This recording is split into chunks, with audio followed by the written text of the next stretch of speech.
Radio Sucesos 101.7 FM presenta su noticiero Sucesos con Milton Pérez y Verónica Larrea. Un periodismo libre para una democracia plena.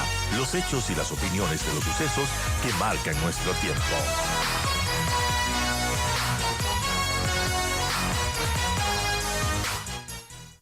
A Pedro José Freile, analista político. Gracias a Pedro José por estar con nosotros. Él también fue candidato presidencial y bueno, sabe cómo es estar en esta movida, en esta carrera electoral que, bueno, en este caso y en estas elecciones han sido atípicas realmente porque todo se ha dado muy rápido. Son elecciones anticipadas. Y bueno, ¿qué podemos comentar de todo lo que se ha visto, Pedro José? Gracias por estar con nosotros. Bienvenido. A ti, Verónica, muchísimas gracias. Un gusto estar en Sucesos nuevamente. Primero te diré, no sé cómo lo hiciste, pero la mención del sushi de Noé me va a forzar a ir a comer allá el día de hoy. Me dio hasta ganas, Está muy realmente. bien. Bueno, súper bien. Bueno, la verdad es que primero quiero sí resaltar un tema de coyuntura que es importante, y es el atril vacío en este debate, la ausencia de un candidato, de Fernando Villavicencio, asesinado en una coyuntura en la cual el crimen organizado está pasando a la forma de terrorismo y es la forma en la que quiere imponernos la agenda de comodidad para llevar adelante sus propósitos económicos de injusticia. En realidad debe avergonzarnos a todos y al mismo tiempo convocarnos a asumir responsablemente una agenda en conjunto en dos temas básicos que son la seguridad y la economía. Dicho esto, Verónica, si es que quieres, vamos candidato por candidato pidiéndoles a todos ellos, si es que lo vamos a hacer así, la venia por la crítica que podemos hacer con el mejor ánimo de que entendamos que en política no hay que picarse, más bien aceptar la crítica y probablemente utilizarla en lo que se pueda utilizar. Perfecto, así que bueno, vamos así, vamos analizando candidato por candidato cómo ha sido su papel en el debate último de este domingo y bueno, qué tanto podrán capitalizar también el voto de los indecisos. Eh, pero como tú prefieras, Pedro José, vamos viendo, ¿hay algún ganador, algún perdedor de este debate? Yo creo que el ganador del debate, bueno, de hecho ya hay varias métricas que lo dicen, fue Jan Topic, la claridad de propósitos, la claridad de los programas que ha planteado, pero además el performance escénico fue bastante bueno. Lo hace ganador, pero también hay un ganador adicional que es Daniel Noboa, también justamente por razones similares, se diferenció con su chaleco, fue preciso en la parte importante, planteó data, planteó números, y de una u otra manera parece que la gente sí está con la cabeza abierta para entender cómo, con qué y cuándo, finalmente. Y esto hace que hayan estado mejor que los otros eh, participantes en el evento. Perdedores, bueno, Bolívar Armijos obviamente tuvo un momento mediático sumamente complicado que le transforma en otra forma de influencia no político, que realmente le fue mal en su participación. Creo que solo volviendo al tema de los planes, a los planes, por ejemplo, de Operation Corner le faltó algo que muchos teníamos expectativa de ver, de alguien que viene recién graduadito de Harvard, con todo caliente, con alguna propuesta nueva. No sacó el conejo del sombrero, no nos enseñó nada nuevo, más bien sonó muy clásico. Javier Herbas eh, hizo menos que lo que hizo en la anterior elección presidencial. Yo también tenía una expectativa más grande, ya con la experiencia previa, de que haya afinado esas cosas que Claro. pudo vender bien en la elección anterior, pero no se dio. De pronto era un tema de estrategia que modificó su discurso respecto a la elección anterior, pero obviamente no pegó. Yacu Pérez tuvo un performance de experiencia. A él se le vio más aplomado que todos. Y sin embargo, su discurso fue el más alejado de plantear cosas concretas. Él se quedó en la parte entre deontológica, ética del plan de gobierno y el postulado ideológico de su propio personaje político, pero no nos planteó nada en concreto. La señora González le pudo ir mejor, pero ella estaba concentrada en cumplir el timing de su agenda digital probablemente. Entonces estaba más concentrada en cuándo dice la frase que va con el hashtag dentro del tiempo del debate estar presente en el debate. Y eso sumado a no conocer el manual el reglamentario del proceso, pues obviamente no produjo una cosa ni visual, ni útil, ni en el contenido, creo que un incremento de votación. Creo que no me faltó ninguno, ahí están todos en la primera entrada, ¿no? Así es. Bueno, sí, es un resumen bastante importante de la participación de cada candidato en este debate presidencial. Ahora, hablando del formato, Pedro José, usted también lo ha vivido en debates presidenciales y bueno, fue un formato, si bien fue un poco diferente, tampoco el tiempo daba para mucho más y para profundizar o decir alguna propuesta contextualizando, porque eso también es importante. Fue muy poco tiempo que se le dio a los candidatos del formato, quizás, ¿cómo lo ve usted? 12 minutos y medio para 5 ejes temáticos, que de hecho son 5 ejes muy forzados. O sea, metemos participación ciudadana e institucionalidad en el mismo eje, o metemos seguridad y riesgos en el mismo, es muy a la fuerza.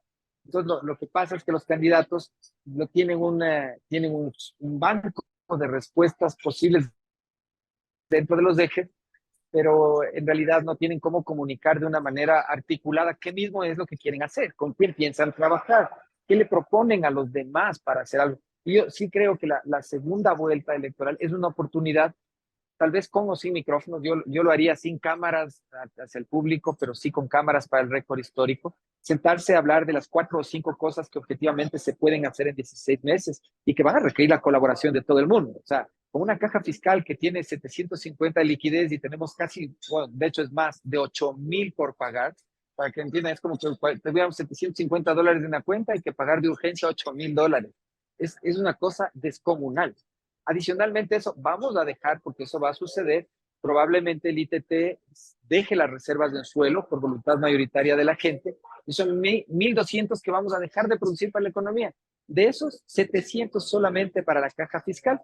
Entonces, yo creo que lo responsable es concentrarnos en esos temas y, de hecho, apostar a construir soluciones que de aquí a 2025 nos permitan tener unos actores políticos no solo más articulados para el próximo debate, más solventes para el discurso, sino concentrados realmente en cómo hacer mejor las cosas. ¿Y por qué no pensar en un gobierno abierto, en donde las fuerzas políticas pongan lo mejor de sus distintos cuadros al servicio del país? Porque si no, de aquí al 2025, no van a ser los partidos los que escojan los candidatos, van a ser los carteles de narcotráfico. Y eso es lo más preocupante porque, bueno, nunca habíamos tenido una situación así, ¿no? En nuestro país, que a pocos días de las elecciones se asesine a un candidato que además era conocido por hacer denuncias de corrupción. Y eso definitivamente marca un antes y un después en la política, en la democracia ecuatoriana. Pedro José, ¿cómo esto cambia en realidad el panorama para la democracia de nuestro país? Un hecho trágico como este en realidad puede cambiar toda la faz de la política ecuatoriana y la historia de la República si nosotros decidimos usar esta experiencia para vencer el miedo. Si realmente somos capaces de honrar la vida de quienes han luchado y han perdido su vida en ese trayecto de luchar contra el autoritarismo, así lo conocí yo a Fernando Villavicencio, o contra la corrupción. Si tomamos la opción de ver del tamaño que es el hueco que ha dejado en la República, no es solo el atril vacío, es del hueco que deja esta institucionalidad, y nos llenamos el corazón de ira para vencer el miedo, no vamos a hacer nada. Pero tenemos que realmente reflexionar, no puede quedar esto en la pena de un rato, en la nota luctuosa, en el acuerdo entre los candidatos de que hacemos un llamado urgente no, no, no. Necesitamos ir más allá de lo que suena políticamente correcto a la acción específica. Y eso implica sentarse a la mesa y saber con quiénes contamos para ocupar los espacios en los que hay que controlar el Estado. Todos los partidos, todos los candidatos deberían tener alrededor de ellos gente que tiene formación militar, que tiene formación económica, que tiene formación social, que tiene capacidades de interactuar con los frentes en los cuales le vencemos en el largo plazo a la pobreza a través de la inclusión económica. Entonces, pongamos los cuadros sobre la mesa, pongamos los planes que podemos hacer en conjunto. Es por ahí en donde finalmente no se habrá solamente perdido la vida de un gran político, sino que se habrá ganado la oportunidad de, con su ejemplo, construir algo válido para la vida republicana. Y hablando de oportunidades, de este domingo tenemos una oportunidad y una opción los ecuatorianos y hay que ser responsables y por eso elegir el mejor plan, no la cara más bonita o quien parece que me cae bien o es chévere, sino realmente leer los planes, tomarnos la molestia de leer, ¿no? Lo que está proponiendo cada uno, porque eso es lo que vamos a ir a votar justamente. ¿Qué nos puede decir Pedro José de los planes de gobierno? ¿Los ha podido analizar, revisar? Cuéntanos un poco de esos planes, qué tan, bueno, probables de posibles son de realizarlos. La mayoría de los planes, de hecho, desde el punto de vista de la corrección política, de una u otra manera, están enfocados en los objetivos de desarrollo sostenible, o sea, de los ODS. Y en ese sentido, primero hay un avance ontológico respecto de todas las candidaturas, y es que todos están dentro de unos mismos códigos de entendimiento de los asuntos que maneja el Estado. Eso es positivo, todos, sea que administren por ejes temáticos, sea que administren por áreas de administración, finalmente sí están enfocados en esto. Ahora, los ODS, muchos de esos no se van a poder cumplir. Hambre cero, cero emisiones, todos los que son cero probablemente no se van a poder cumplir, pero estamos enfocados más o menos en lo mismo. Las medidas objetivas de lo que se tiene que hacer también cumplen ciertos parámetros en donde yo veo que se pueden acceder a acuerdos fácilmente. Todos enfocamos el hecho de que nuestra población está creciendo desnutrida. Jan Topic ha hablado claramente, dar de comer a todos los niños y adolescentes dentro del sistema educativo 3 comidas al día. Otto ha hablado de más de una comida al día, supongo que son 2, no sé. Lo mismo ha dicho Javier Herbas, que habla de un almuerzo. Yacu no ha hablado de algo específico, eso es lo que decía, pero más o menos, y Daniel Noboa también. O sea, hay cosas que más o menos cobran sentido dentro de los planes. Cuando hablamos de la parte energética del país, creo que ha habido falta de claridad respecto del sostenimiento o no de subsidios. Creo que es algo que se podía haber dicho claramente, como lo dijo Jan Topic. En el momento donde estamos, hay que sostener los subsidios, más allá de que hay otro momento en la economía en donde será indispensable no tenerlos. Pero en este instante hay que protegerlos inclusive. Y para eso se necesita, por ejemplo, lograr controlar la salida de gas por la frontera sur del país, a razón de casi $1 millón al día, para poder proteger los subsidios. Los otros como que se han cuidado, porque como esperan medidas económicas fuertes, no quieren decir que quieren mantener, por si acaso les toque quitar. Pero yo creo que el tema hay como aclararlo en la mesa, y es que hay que sostenerlo. En un momento de estrés social, en el cual necesitamos poner orden y podemos proteger ese recurso, hay que hablar claramente de sostener ese tipo de subsidio durante estos 16 meses. Eso ha faltado en los otros planes. Cuando hablamos de salud, todos hablan de salud integral, pero no dicen cómo implementarlo, como ha hecho Jan Topic al hablar de la implementación de medidas de telemedicina en 8,000 puntos para atender atención primaria, diagnóstico, y hacerlo de una manera en la cual pueda llevarse al territorio las medidas objetivamente de una manera rápida. En materia energética también, Novoa, por ejemplo, para resaltar otro punto, habló del énfasis en cómo suplir y poder mantener subsidios en el sector eléctrico invirtiendo en transmisión. No estoy tan de acuerdo viniendo del sector con la medida, pero está planteando una cosa objetiva, está diciendo algo concreto, y eso es valioso. Lo concreto es lo más valioso en las circunstancias de los estamos. Paréntesis, en salud, Bolívar Amigos proponía que va a contratar a 5 o 10 profesionales para que le 10, asesoren al 10, ministro, ¿no? 10 profesionales para que 10. asesoren al ministro. Bueno, eso, O sea, eso. eso también es bastante concreto también, o sea, no puedo decir que no es concreto, pero no sé si sea útil. Así es, amigos, 8:40, estamos por terminar esta entrevista con Pedro José Freire, que está analizando la situación política. Él fue, bueno, candidato presidencial y ahora lo ve desde el otro lado, ¿no? Desde el análisis. ¿Qué podemos pensar y esperar este domingo 20 de agosto que los ecuatorianos vamos a las urnas, Pedro José? Ir motivados, ir con el corazón esperanzado. Yo sí pienso que el ánimo de joven en la política es indispensable.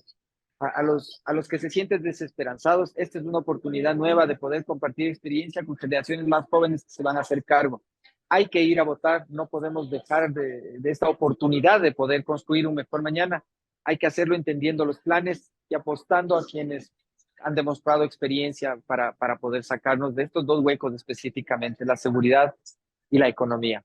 Yo creo que del miedo a la esperanza hay solo un voto de distancia, y es una oportunidad grande para hacerlo. Dios mediante, la próxima semana es de empezar a trabajar juntos, a hacer vocería, a hacer opinión, a demostrarle al terrorismo que no tenemos miedo de opinar, que no nos vamos a quedar guardados y que estamos pendientes de cómo se reconstruye nuestro país en los siguientes 16 meses. Tenemos esperanza entonces y a votar responsablemente. Gracias a Pedro José Freire por estar con nosotros.